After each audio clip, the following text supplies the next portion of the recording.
to go.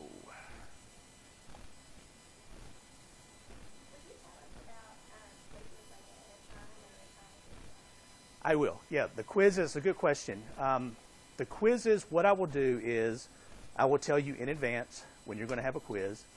And in here, the quizzes, even for this class, your quizzes, they're going to be, I think I'm just going to do them all online. Okay, so we'll do them on campus. And typically the quizzes are 5 to 10 questions. They're not meant to be difficult. I'll tell you exactly if there are 5 questions. I will tell you the 5 areas that the quiz covers. For example, in Chapter 5, which we're going to talk about, we'll get into some calculations, and I will say, okay, be able to calculate the future value of this, the future value of that, whatever. They're basically meant to help your grade, and also just to get you to look at the book and look at the material before it's time to study for the test. That's the only reason for the quizzes. I went for years and never gave quizzes. Because, I mean, I was just thinking, okay, when we have a test, you're going to be looking at the material all along, so when it comes test time, it won't be a big deal. Well, of course, you know that sometimes you can't do that or won't do that, and so the quizzes just, for some of you, force you to look at the material a little bit early. For others, it's not any difference at all in what you're doing. But I will tell you in advance, I'll give you a pretty large time window in which to take the quiz. Typically in this class it'll be a 2 or 3 day window at least over which to take the quiz. And normally they're going to take about 10 minutes. So it's not a big deal whatsoever. All right, so we are starting Chapter 5. We're probably going to do Chapter 5. As I said, we're going to be in that for 3 or 4 class periods. And then we're going to more than likely jump ahead to Chapter 8. So we'll do Chapter 5, Chapter 8. We'll probably have our second test over just those 2 chapters, and then we'll go back and hit Chapter 6, Chapter 7, and work our way on out through the rest of the semester. Now, as I said, Chapter 5 is going to be the most important chapter that you cover all semester. And the reason for this is we're talking about time value of money, and time value of money is the central part of finance. And so if you don't understand Chapter 5, you're not going to understand Chapter 6. You're not going to understand Chapter 7. You're not going to understand Chapter 9. And plus, if you take other finance classes, I mean, you're going to cover time value of money in just about any finance class that you take. So it's really important that you understand this. We're going to be working with your financial calculator. I would suggest practicing with this. If you take a look at the suggested end of questions and problems, you will see that I said you should work all of them in Chapter 5. There's about, I don't know, maybe 50 practice questions at the end of the chapter. If you work through all of those and you're saying, hey, I need some more, come to me. I will find you more practice questions working with your financial calculator and the time value of money. And that's the only way that you learn it. Just practice, practice, practice. Now, the reason this is important is because in the real world, in the business world, in your personal financial world, we're constantly having the need to take money either forward in time or take money back in time. So calculate future values or present values. And if you can understand this, it's the first step towards being a really, really successful investor, or having a really great retirement, or having your children's college education paid for by the time they're 18, or having your house paid off early. I mean, this is really important to everybody's life, whether you're going to work in finance or not. And as we go through this, we're going to be using some different methods. We're going to start out with a formula. And this is just to introduce you to the topic. You actually won't be doing your calculations with formulas. Okay, but this is just to help you understand the topic. We will take a really quick look at a time value of money table, but primarily we're going to be using the financial calculator for all of our calculations. And the reason for this is it just makes it a little faster it makes our examples a little more realistic. For years, I didn't use financial calculators because I thought you learned the material better using the formulas and the tables. And I still believe that, but I had to weigh how realistic is it to use formulas all the time versus what can we do that's more real life with our financial calculator. And so that kind of outweighs the use of formulas and tables. As you're looking at Chapter 5, one thing that you're going to see a lot of are what's called cash flow timelines, or simply, they're simply referred to as timelines. And what this simply shows is, for example, here's a 3-period timeline that shows our time periods at the top, and then we've got our cash flows showing when they occur at the bottom of the timeline. But for example, this is time period 0. Time period 0 is always today. It's right now. And so this is 1 period in the future, 2 periods in the future, 3 periods in the future. Periods can be anything. They can be days, they can be months. Typically, we assume that they are years. But it can be any time period that you want it to be. And so here we're taking $700 forward 3 time periods at an interest rate or a rate of return of 10%. So we can see that if it's worth $700 today, if there's an interest rate of 10% in 3 years, it's going to be worth, this $700 is going to be worth $931.70. That's the future value. Alternatively, if we know we're going to receive $931.70 3 years from today at a 10% discount rate, we can say that that is the same as having $700 today. So again, we can take money forward in time. We can take money backwards in time.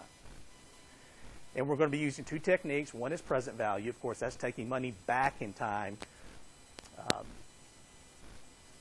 And future value, which is taking money forward in time. Now, we typically start out with future value because students find that maybe just a little more interesting because it deals with things like investing, how to become a millionaire, those types of things.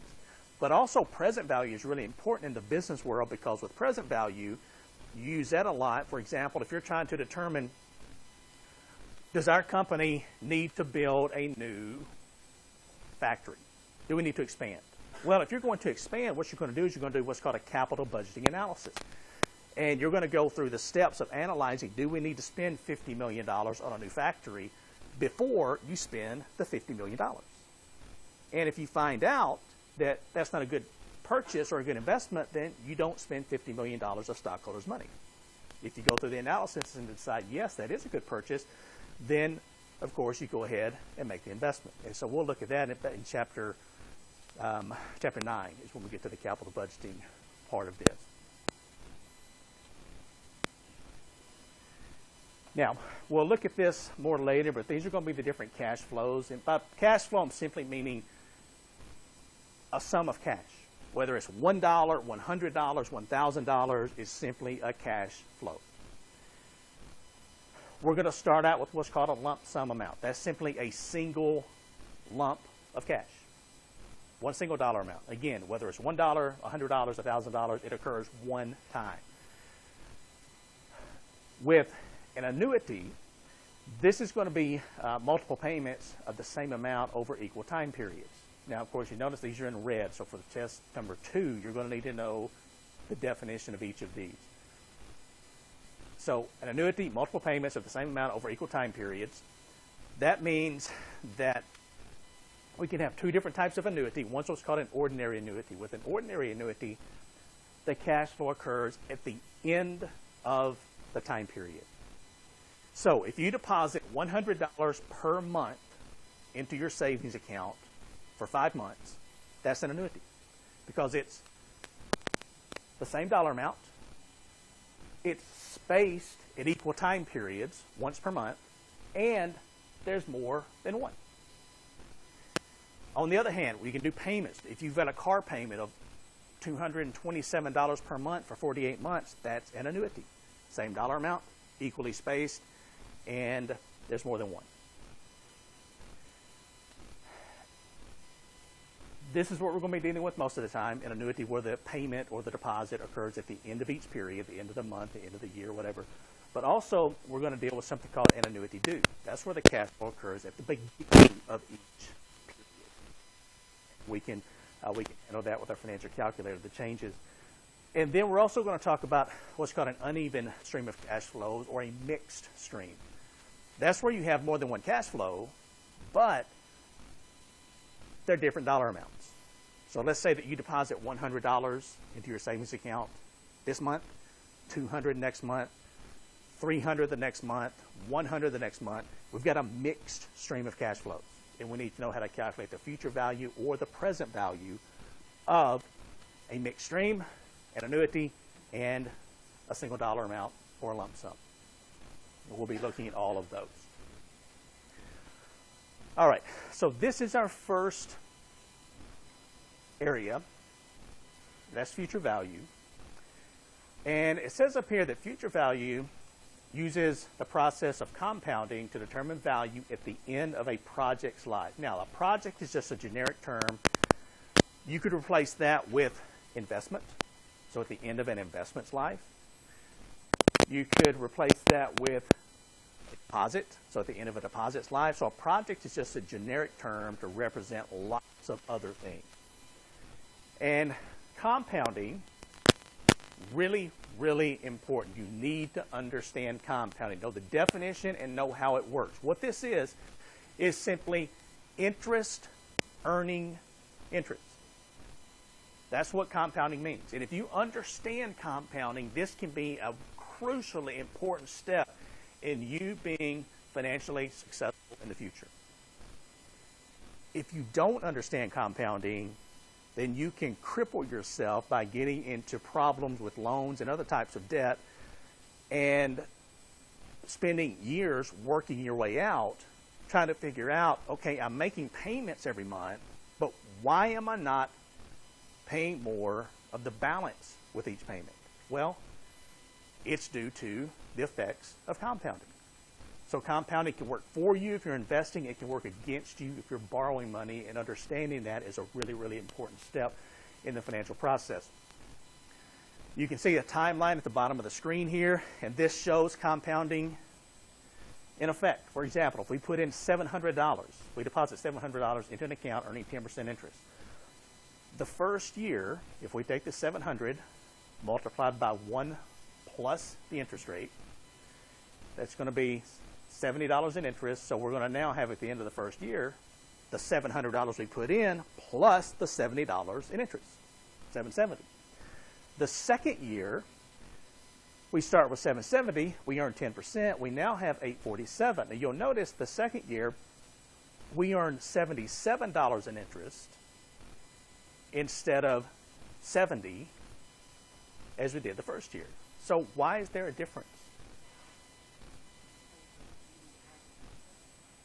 Because we added interest to the principal amount, and so we had now in the second year we have interest earning interest. We have the compounding effect going on. So we earn more interest the second year, and then you'll notice the third year we start out with even more interest added to the principal amount, and we earn more interest during that time period. With this example, you know, there's $7 difference from year 1 to year 2, and you're thinking, well, okay, that's not much. Big deal. But what I'm going to show you a little bit later is what happens if we're not talking about 1 or 2 years. What if we're talking about 15 or 20 or 30 years? That's when compounding really adds up. And that's what a lot of people don't understand. They hear something like this, and they hear somebody talking about compounding, and they think, hey, that's a great idea. And, you know, we can show you big numbers, $20, and you're thinking, that's really good. But then you start practicing this, and you start investing for the first year. And the first year, you know, you earn some tiny amount of interest. And you're like, whoa, wait a minute, that didn't work out like he said it was going to. Now, the second year, you earn some tiny amount of interest. And so by year 2 or 3, a lot of people, they just get frustrated and they give up. But what you need to understand is compounding doesn't really start adding up until you've been investing for longer periods of time. You're 20, you're 25, you're 30. That's when it makes a big difference. So you've got to get through year 1, 2, 3, and 4 to get to year 20, year 25, year 30. And we'll look at some examples of the difference that that makes. All right, so this is our first time value of money formula. And let me explain to you what this means. This says that the future value of a cash flow at time period N is any time period in the future, so it could be 2 years in the future, 3, 5, 10, 20, 100, whatever, is equal to the present value, this is our lump sum amount, multiplied by 1 plus R is the interest rate, or the rate of return, raised to the nth power. Again, N here represents the same number as N here, so the number of periods in the future. So what's happening here, this is an exponential function. Your money is growing at an exponential rate. And as you know with exponents, if you square a number versus raising a number to the third power or the fourth power, it's not equal. If I take 3 squared, what's the answer? 3 raised to the second power is 9. What if I want to double that square? What if I raise it to the fourth power? 3 raised to the fourth power. The simple answer is it's not double raising it to the second power because you're growing at an exponential rate. Well, that's what's happening with your money here. If you're depositing money and letting compounding take effect, your money is growing at an exponential rate. It's growing fast.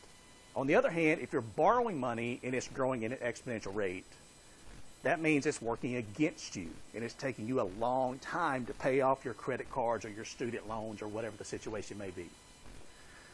Now, a lot of times when students see this, this is where they kind of hit the panic button in this class, and they're like, whoa, wait a minute. I'm not a math person. And I was pretty good with some of the calculations with our ratios because there were numbers, but now he's putting notation up here, and he's putting letters, and he's putting exponents, and that's just not me. Well, we'll break this down. I will show you exactly how simple this is, and then once we've talked about this for just a minute, we're actually going to be moving on to the financial calculator, but the reason that I want you to know this, and the reason that I give you this on your formula sheet for the second test, is because if you're working this problem with your financial calculator and you blank out, and you're like, okay, I don't remember what I need to put into my financial calculator to calculate the future value. Well, you can look at the formula. We need 3 things. We need a present value, we need an interest rate, and we need a number of time periods. If we have those 3 inputs, we can then solve for the future value. Okay? Now, let's take a look at this, and let's kind of simplify the formula some, just to show you what it's telling us. All right, so we want to find the future value of $700 invested for 3 years, earning 10% per year. There's several ways we can do this. One is we can simply, as shown here, we can take for the first year, we can take we can say the future value is equal to 700, multiplied by 1 plus the interest that we're earning, 10%, and that's going to equal 770. We would then bring the 770 down to year 2, multiply that by 1 plus our interest rate, and that equals 847. And then we could take 847 here, multiply 1 plus interest rate, and come up with the answer of 931.70, and we have the answer. That works fine if you're dealing with maybe a 2 or 3 period problem like we're doing here. But what if I ask you to calculate the future value of $700 invested for 30 years? Well, if you do it this way, it's going to take a while. You can do it, but it's going to take a while. So we can simplify this. And we could say that the future value at the end of year 3 is equal to the $700 multiplied by 1 plus the interest rate times 1 plus the interest rate times 1 plus the interest rate. These are 3 years of interest. And if we want it to be mathematically correct, and somebody check on me here to make sure this is right, we could take this equation and simply change it to 700 multiplied by 1 plus the interest rate raised to the third power. Is that Mathematically, is that correct? Can we rewrite this like this? Yes? No? Okay. And if we take the 700 multiplied by 1 plus 10 raised to the third power, it's going to equal 931.70, which matches what we found here. That's the future value. Now, if you look at this, I think a lot of you can follow along with this, and you can see that it's not really that difficult. Everybody kind of follow me what's happening here with the numbers and where they're coming from? But if you notice, if we take the present value multiplied by 1 plus the interest rate raised to the power that we're looking for, which is in this case the third power, 3 years, it looks just like this. It's the same thing. We're simply substituting the present value, 1 plus the interest rate. In our example, it was 0.1, 10%, raised to, in our example, it was the third power. So our formula here looks a little scary with the notation, but if you look at it here, it makes a lot more sense. Just break it down step by step. Really simple problem. Now, if you understand this, and the reason that I go over this is because even when you're working with a financial calculator and you're simply using the inputs, the time value of money row of keys, I want you to understand somewhat of what's going into the calculator. Yes, this is easier, it's faster, it's more efficient, but in order to use this effectively, I want you to understand, why am I entering 700 as the present value? Why am I entering 10% as the interest rate? Why am I entering 3 as my number of time periods? That type of thing. Okay, so if we wanted to calculate this, we would simply plug in, so here's our equation that we just looked at, 700 multiplied by 1 plus 0.1, so this is 1.1, raised to the third power. And if you would, just practice with your financial calculator if you have it. Does anybody need a calculator? Borrow one?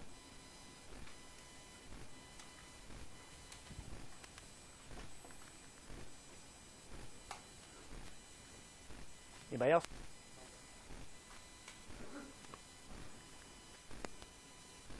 One more.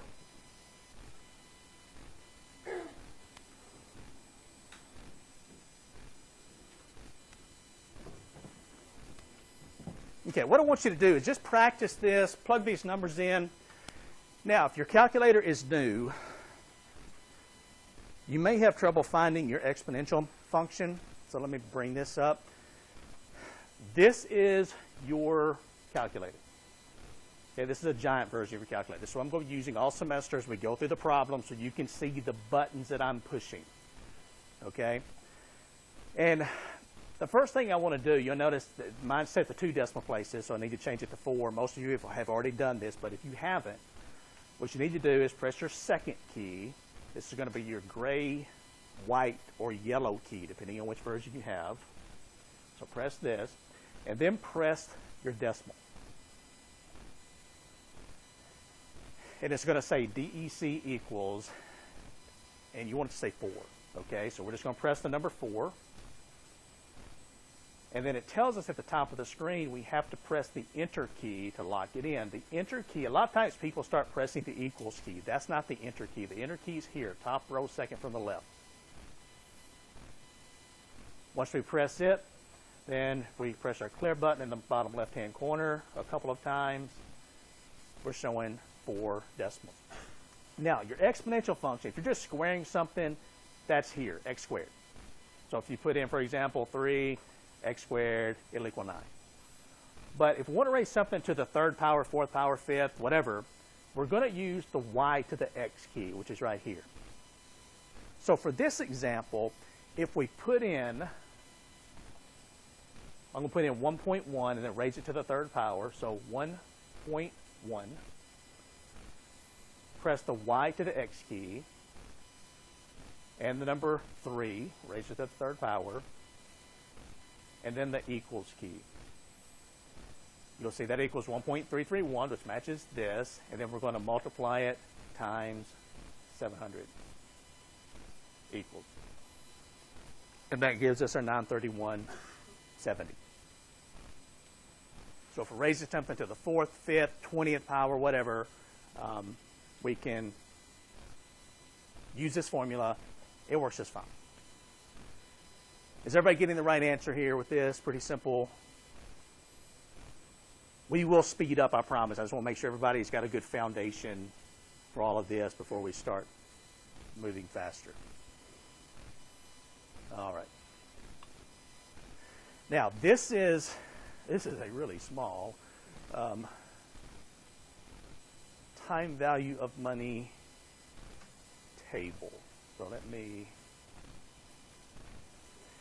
And again, we're not going to use this for any calculations, but I do want to show you sort of what it's showing us. Some of you, if you're in accounting classes, I think you may use time value of money tables. Is that, you still use those in your accounting classes? Okay. This is the future value of a lump sum time value of money table. There are 4 different ones. Future value of a lump sum, future value of an annuity, present value of a lump sum, present value of an annuity. So this is the first one. And what you will see is across the top, you will see interest rates. 1% interest, 2%, 3%, 4%, etc.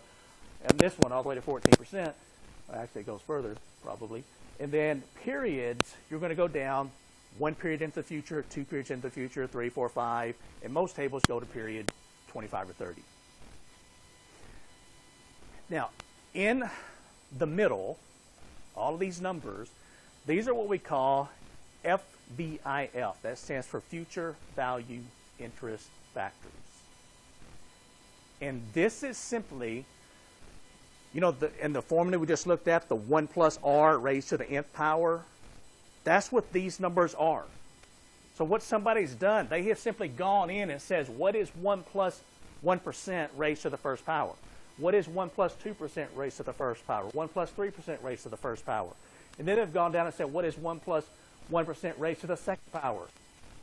Third power, fourth, fifth, sixth. And so they've gone ahead and done those calculations for you. So it simply saves you a step.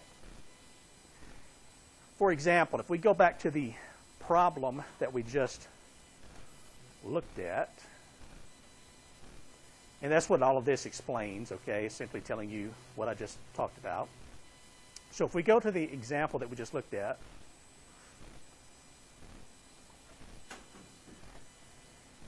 and where the present value was 700, N was 3, and R was 10%, the interest rate was 10%. If we go across the top of our table to an N of 3, and, excuse me, go across to 10% and go down to time period 3, what you will find is, and I realize it's really small, but here's our 10%, here's our time period 3.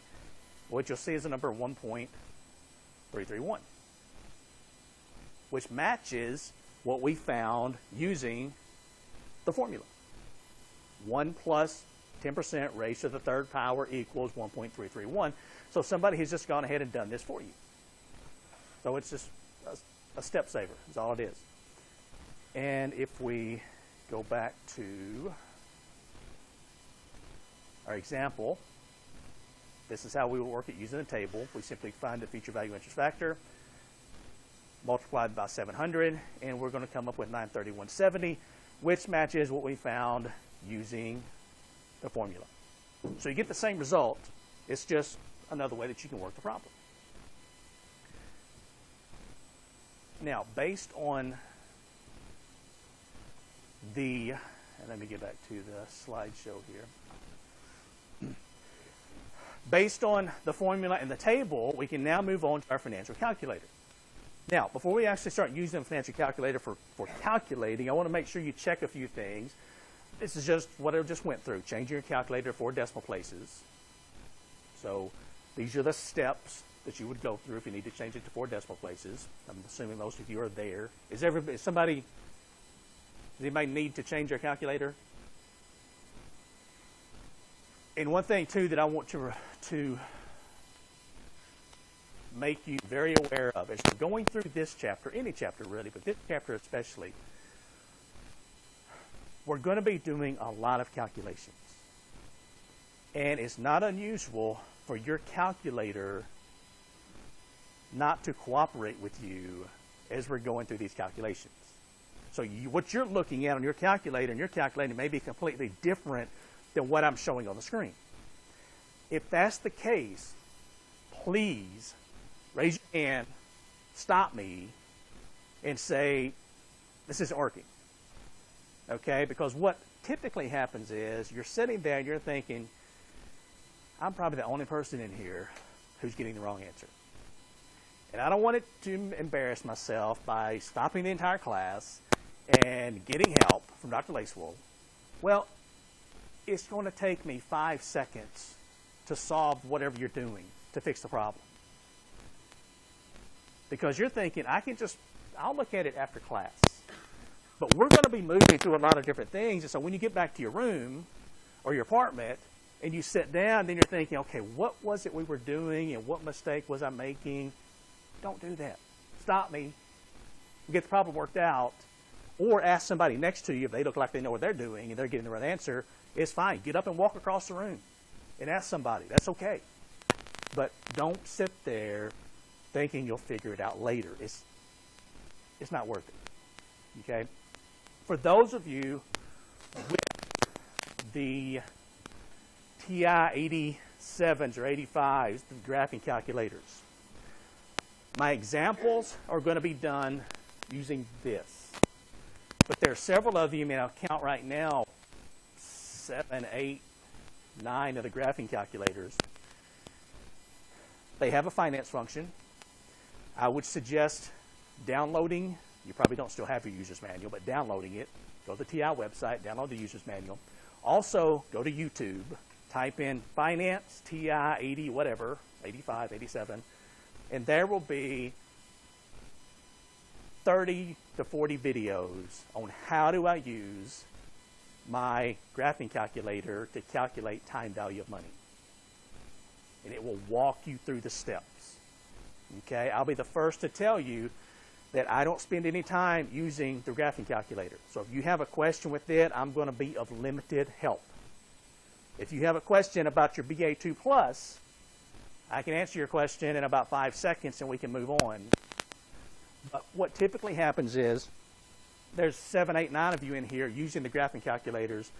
Some person figures something out and you simply help each other out, and pretty soon you like it better than you like the BA2 Plus because of the big screen. You can see all your inputs. So whichever one you use, I don't care. It's just don't worry about getting up and walking to somebody in class while I'm lecturing and saying, hey, how did you get that answer? Raise your hand. I'll help you. Whatever the situation is, well, you just get all that shyness out of the way right now and learn this and not worry about being embarrassed about any of this. All right, so changing it to 4 decimals. Everybody's got that. The next thing to check is check your payments per year, the P/Y. It should be set on 1 right now. Now, let me bring this up.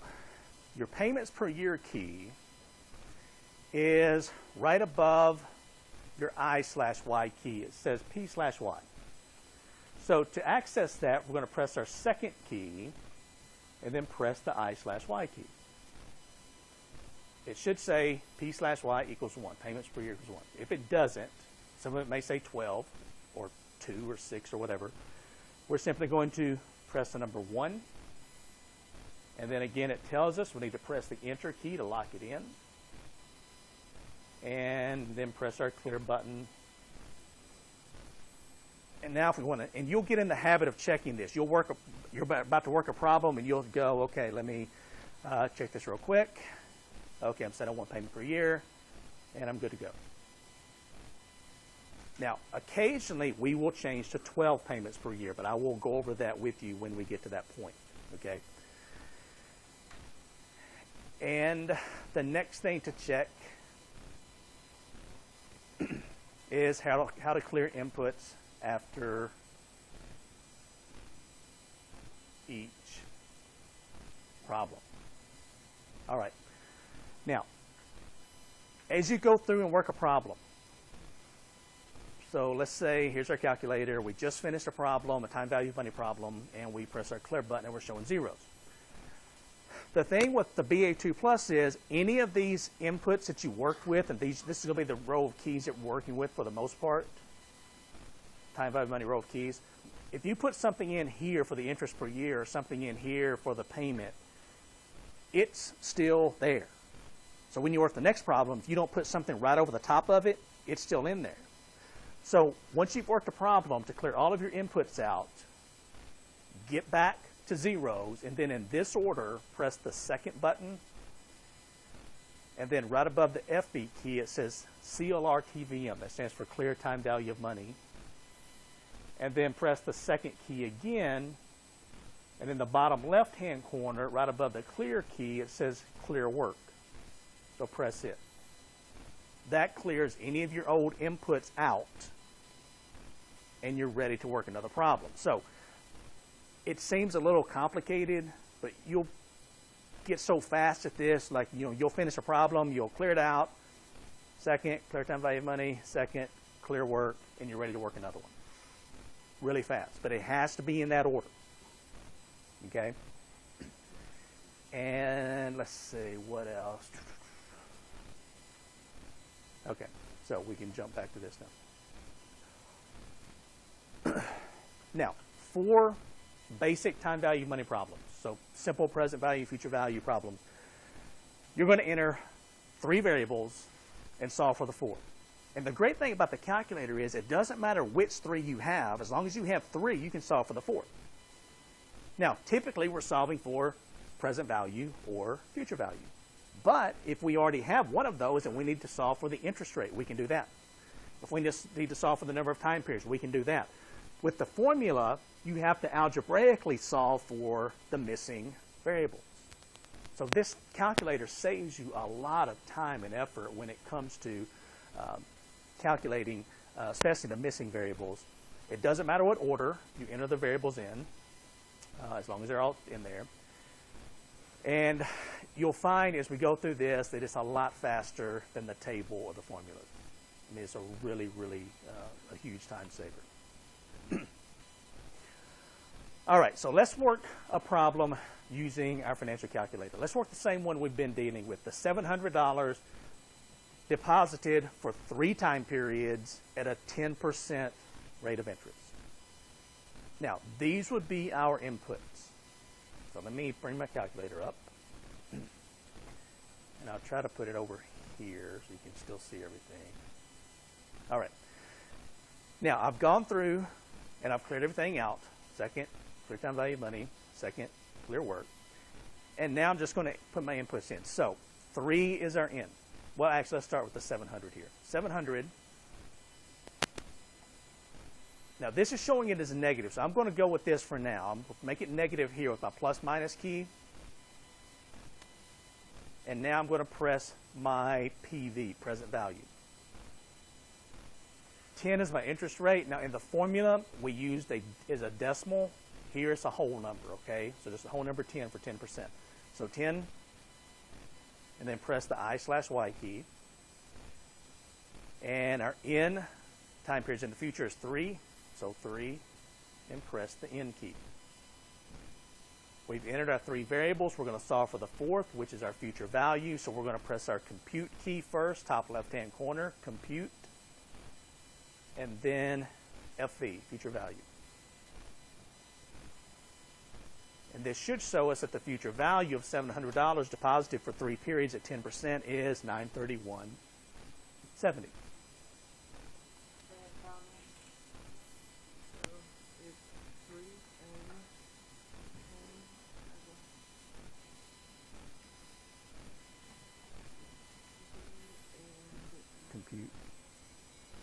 Compute button, top left hand corner, and then FV.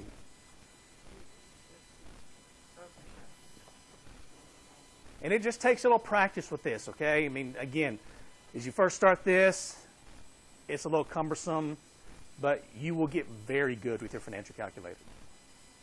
So did anybody not come up with this?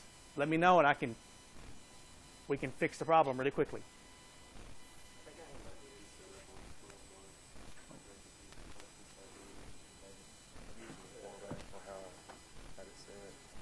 Okay, So if we press our second payment per year, 712, so 1, enter, clear. And go through the clear process. Now try it and see if it works.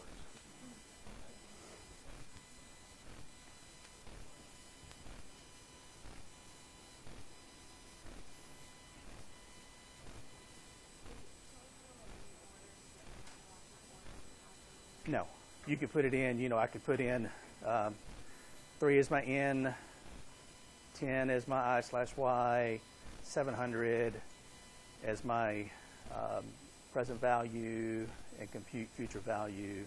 You'll get the same answer. Now, one thing that I wanted to point out here, and it actually says it here, but it's hard to see. Did that work out? Yep. Okay. Is it says that the plus or minus key, we'll use that to make this negative, but you actually don't have to, because if you take a look at your solution, we put in 700 and we come out with a solution of 931.70. Typically, I don't even worry about the negative sign here because it's not necessary. For example, if I put in 700 as my present value and compute the future value, this is going to be my solution, and a lot of times students see this and they say, wait a minute, that says negative 931. Well, the reason that it works in positive or negative is because your calculator views your inputs as either a positive cash flow or a negative cash flow. So think about a negative cash flow is taking money out of your pocket and investing it. A positive cash flow is taking money out of an account and putting it back into your pocket.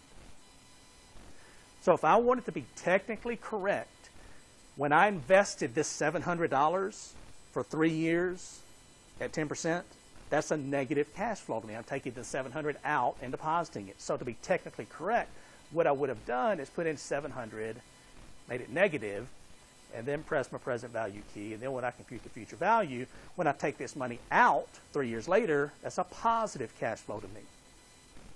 But a lot of times I'm in a hurry, and I don't want to worry about the negative sign because I know I'm putting in 700.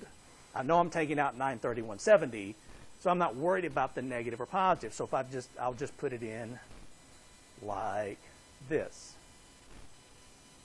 I get my solution. I know that this is a positive number. I just know that it's negative because I took a shortcut. Does that make sense? Sort of why that's... So this is not negative money that you're getting from this account. It's just I took a shortcut. And it doesn't really matter now. A little bit later it will matter whether we put something as a positive or negative cash flow, but I'll explain that when we get to it. Here it doesn't matter as long as you understand this is not a negative dollar amount. All right, so let's work an example here just to make sure that everybody is following along. Let's see, which one is this? I do different ones. Okay, this is the European vacation example. All right. So let's say that you just graduated. I mean, you just graduated. You are standing outside of the CFSB Center in your cap and gown. And your family's there, and they're happy. You know, you survived Principles of Finance, and you graduated, and you have a wealthy relative. Who is it? It's okay, I just said wealthy relative, who says, I'm so proud of you. You made it through finance. You made it through the rest. I kind of wonder sometimes, but you did. You made it. And I want to reward you. So, I know you took Principles of Finance. I know you talked about time value money. So I'm going to give you 2 choices. It's up to you. It doesn't matter to me which one you take. One is you can take a $15,000 vacation to Europe. And you can take that right now. You can leave tomorrow. Or I would give you $15,000 in cash for you to spend however you want. But if I give you the cash, you have to invest it for a minimum of 20 years before you can touch it. And the question is, which one do you take? The great thing about this is there's no wrong answer. You want to go to Europe? That's great. Go to Europe. It's a great place. You can have I mean, it's valuable to see other countries. I would recommend anybody who has the opportunity to see other countries, to visit other countries, to do it because it is so valuable to you as a person. But also, $15,000 cash, that's not bad either. So what I'm showing you here and what this chapter is about, a lot of times people, they hear this and they think, well, this chapter is all about just investing everything that you make and trying to make as much money as possible and trying to be as rich as possible. Well, that's not what it's about. It's simply about being able to make educated financial decisions. Because like with this example, there's not a bad answer. They're both good. It's just which one do you want. Now, with our knowledge of time value of money, and let's see where we are here. Okay, with our knowledge of time value of money, what we can do, try to plug this in really quickly, is we can enter our information. We need 3 variables. We know the first variable in this example, and that is going to be the $15,000. So you can put in your present value is $15,000, and then what we can do is we can do some what-if analysis in terms of what type of return do we think we would earn on our money.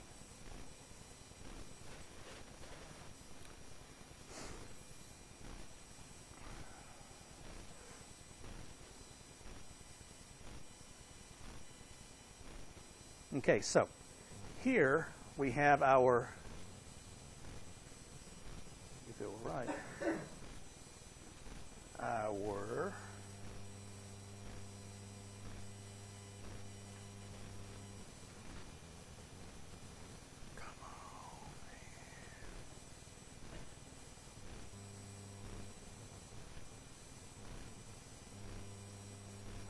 so many updates, so little time.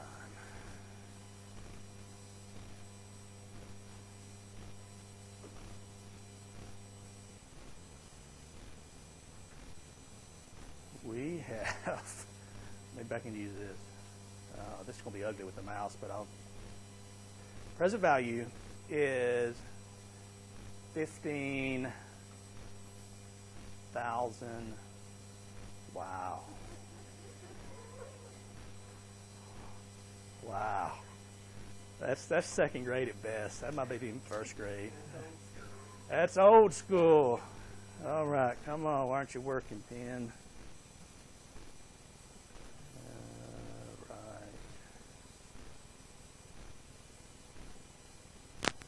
All right. Anyway, now your N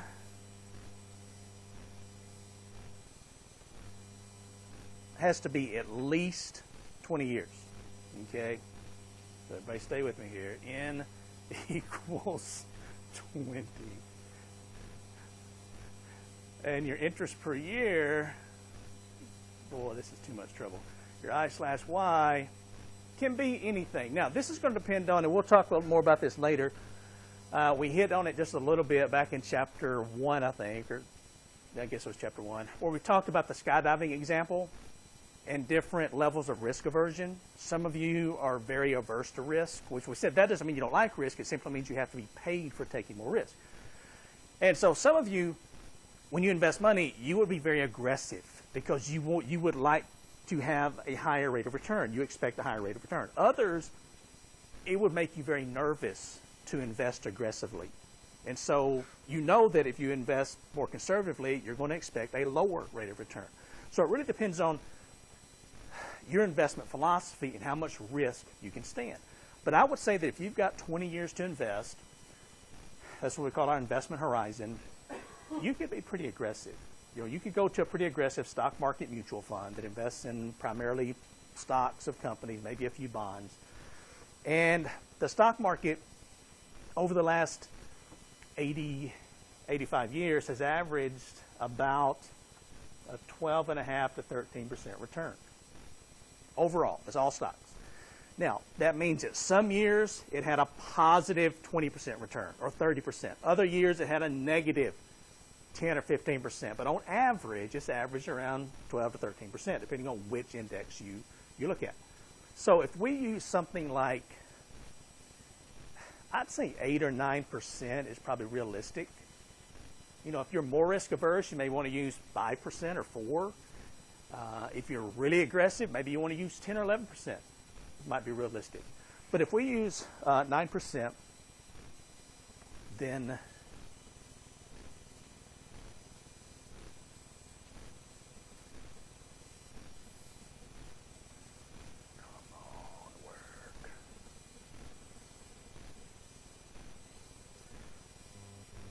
we can have our inputs. Okay, so let's go here. Now I'm going to go through, just to get into practice, second clear time value money, second clear work. And now here's our 15,000. Well, 15,000 is our present value. 20, we know our in has to be at least 20. 20 is in. And 9 I/Y. And compute the future value. So what this shows us is that $15,000 that we invest 20 years later is going to be worth $84,066. And remember, you never put another dollar into this account. That is all of the interest or return that you earned on your money. That's compounding working for you. So that's not bad. Is it equivalent to a trip to Europe right now? That's not for me to decide. That's for you to decide. And as we go through this, again, don't think that I'm anti-trips to Europe or anti-whatever. You know, I've used this example where you had the choice between a Rolex, $15,000 Rolex, and depositing your money for 20 years. I'm not anti-Rolex watches. They're great. Okay, I'm just saying I want you to understand what you're giving up if you make a choice. Now, this is after 20 years. Yes, ma'am.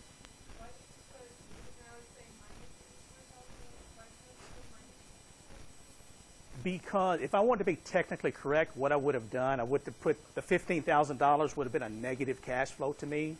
So I would have put the $15,000 in as a negative. But I just skipped that step. Okay? I can do that if I change it here. Make it negative, present value, then it will be positive. So if I want to take this money out in 20 years, I'll have $84,000. Now, the thing is, most of you, if you will, because I will tell you this a lot, and I've probably already mentioned this before, but when you're looking for careers, when you're looking for jobs, you need to do something that you really, really love to do. I don't mean every day is going to be a great day, but most days should be great days. And if it's not, you need to do something else. Plain and simple. That's how it is. Because life is miserable if you're not happy at your job. So if you follow that advice and you've been working for 20 years and we'll talk about how, investing for retirement things a little bit later, but you've been doing that and you're pretty comfortable, you look into this account 20 years later and you've got $84,000 there and you think, okay, most of you are going to be in your early to mid 40s. Believe it or not, that's really young. Okay? And I'm saying that as a 47-year-old person. When I was sitting where you are, mid 40s wasn't very young. Now, it's a great place to be in life. Okay? So let's say that you just decide, okay, the $84,000 is there. I don't really need it because I've been doing well at work and I've been saving, so I don't really need the money. What if I leave it for another 10 years? What's going to happen to the future value? Well, with your calculator, you can do a lot of what-if analysis really quickly. So we can just change one variable. So instead of having to redo the entire problem, we're just going to change the n. We're going to change the n from 20 to 30. So if we put in 30, press the N key, and compute the future value, how much additional money did we put in? None. The first 20 years, it grew from 15,000 to 84,000, and then the second 10 years, it went from 84,000 to almost 200,000. What's happening here? Compounding of interest. That's exactly right. Interest earning interest. In the first 20 years, you had, you just started out, so you've got a little interest accruing each year, but then a little bit more the next year, a little bit more. But jumping from year 20 to 30, you really saw compounding kick in. And what if after 30 years, again, you're going to be in your early to mid-50s, most of you, which is, again, in my opinion, still a pretty young person. Let's leave it for another 10 years and look at it after 40 years. So 40 in compute future values. You'll be in your early 60s. 40 years ago, a relative, and you can't even remember their name now, gave you $15,000 to invest. You left it alone, and now you have almost $500,000 sitting in an account. That's not bad for doing nothing. You can afford to go to Europe now. You can take a really nice trip to Europe. Now, again, I'm not saying one's right or wrong, one's better than the other. It's just if you start looking at, okay, what am I giving up if I spend money on this? It helps financially. It helps you make better financial decisions. Now, I don't want you doing this feeling guilty about everything you buy. So if you decide, I want a vacation to Europe, hell, go to Europe. Have a good time. Don't feel guilty about it. But understand that there have to be limitations on what you're spending your money on, just like with what you eat. You don't want to eat 7 large pepperoni pizzas every day, but you don't want to eat 1 small bowl of cereal every day either, and that's it. You have to have some kind of normalcy in terms of what you're eating. When it comes to investing and saving, it's the same way. And people typically hear this, and it's either all one way, save everything, or all the other, spend everything you make, and then borrow some more on top of that. You have to have just kind of meet in the middle here. You're going through this, like, say if you needed to, or if you wanted to take some money out of your kids, take some retirees, like lump sum households. I mean, if you went to the compounding and just over and over, it took some of it out. It would, yes. What you would do is if you took out, for example, if you took out after 20 years, let's say you decided to take out $10,000. Well, then you would have, what was it, 84,000? You took out 10,000, you have 74,000 left, and then that is the amount that going forward you would be earning your 9% of. It would. It would. And so, you can look at this. We can look at 50 years. How do you think, wow, 50 years, I'm going to be too old to do anything with my money in 50 years. Well, you'll be in your early 70s. A lot of you will possibly just be retiring in 50 years because of increased life expectancies, because of our Social Security system, because of employers not being quite as generous with retirement plans. You may be just retiring, and when you retire, it will be nice to have, 50 in, let's see, this doesn't work, 50 in compute future value. Hang on, let me get back to you.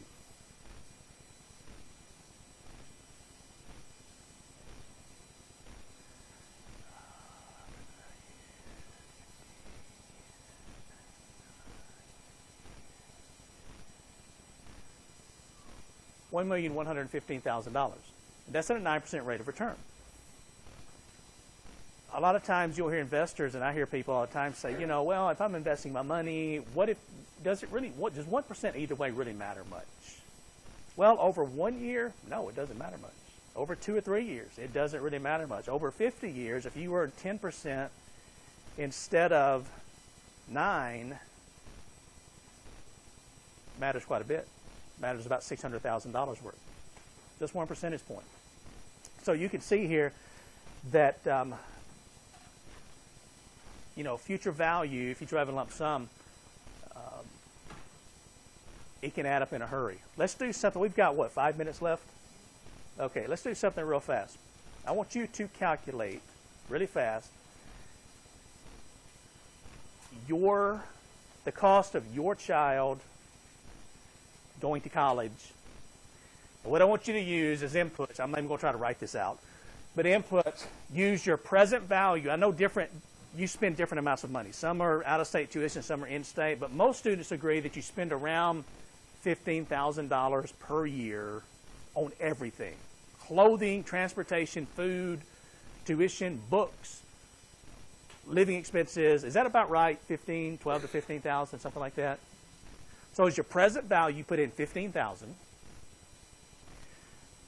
As your in, and I'm assuming, most of you don't even have children right now. So if we put in a present value of 15,000, I'm going to use an in of 25. That means you have 7 years to have your first child, and then, of course, 18 years until they start college, so we'll use an in of 25 years. And then our I/Y is actually a growth rate. It is how fast is the cost of going to college increasing. Tuition's going up fast. 8, 9, 10, 12% at some universities per year. On the other hand, the cost of living is going up slower, 2 to 3, maybe 4%. So let's use an average growth rate of 7% per year in terms of the increase in the cost of going to college. So if we enter this information,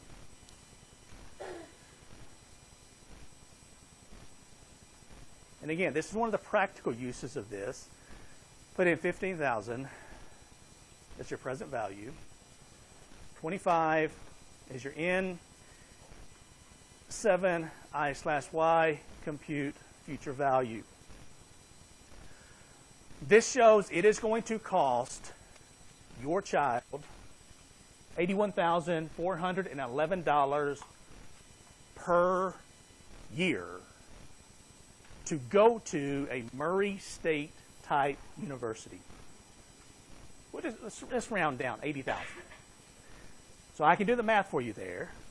If they're on the 4-year plan, 80 times 4, that's $320,000 per child. If they're on the 5-year plan, that's $400,000. If they're on the 6-year plan, you can do the math. This is why your parents freak out whenever especially if they're paying for your college education, you call them and say, hey, Mom and Dad, guess what? I'm changing majors. It's going to take an extra year to graduate. Because they remember what college cost 25 years ago. And so they're seeing this number in their mind. Okay? So remember, this is per child. So if you want to have 6 kids, you can do the math. This example is my contribution to controlling world population. You see this, you're in love with that special person, you're thinking, oh my gosh, I want to be a Brady Bunch, I want to be the Waltons, I want to have 8 or 9 kids. And then you see this and you go, well, maybe 1 or 2 will be enough. Okay? Now, keep this number in mind because later in the chapter, I'll show you, even though this is like a large number, I can show you how can you start when your child is born and how can you have money saved up. And it's not really that painful for them to be ready to go to college in 25 years. All right, everybody have a safe fall break. No class Thursday. I will see you back here next Tuesday. All right, you too.